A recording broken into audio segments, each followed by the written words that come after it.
গত ১৯ জুলাই নিউ জার্সির মেটলাইফ স্টেডিয়ামে অনুষ্ঠিত বিশ্বকাপ ফাইনালে অতিরিক্ত সময়ে গড়ানো রোমাঞ্চকর লড়াইয়ে ১-০ ব্যবধানে আর্জেন্টিনার বিপক্ষে জয় পায় স্পেন। ম্যাচ শেষ হওয়ার পর দুই দলের খেলোয়াড়দের মধ্যে উত্তেজনা ছড়িয়ে পড়ার সেই দৃশ্য এখনও লেগে আছে অনেকের চোখে।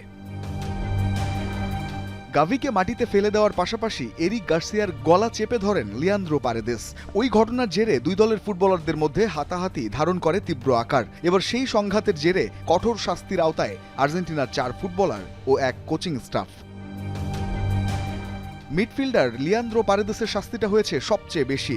১০ ম্যাচের জন্য নিষিদ্ধ করা হয়েছে এই তারকা ফুটবলারকে। ডিফেন্ডার নাহুয়েল মলিনাকেও ৭টি ম্যাচের জন্য নিষিদ্ধ করা হয়েছে। পারেদেসের মতো তাকেও $৯০,০০০ জরিমানাও দিতে হবে। এছাড়া আর্জেন্টিনার মিডফিল্ডার থিয়াগো আলমাদা ও স্পেনের মিডফিল্ডার গাভি উভয়কেই একটি করে ম্যাচের জন্য নিষিদ্ধ করা হয়েছে। পাশাপাশি তাদেরকে $৩০,০০০ করে জরিমানা করা হয়েছে। ঘটনাটিতে ফিফার বিধিমালার সম্ভাব্য লঙ্ঘন তদন্ত করে ফিফার শৃঙ্খলা কমিটি। এরপর ৩বারের বিশ্ব চ্যাম্পিয়ন আর্জেন্টিনার বিরুদ্ধে কঠোর ব্যবস্থা নেয় তারা। আর্জেন্টিনা ফুটবল অ্যাসোসিয়েশনকে মোট $৩,২১,০০০ জরিমানা করেছে ফুটবলের সর্বোচ্চ নিয়ন্ত্রক সংস্থা। রঞ্জন শান্ত, যমুনা স্পোর্টস।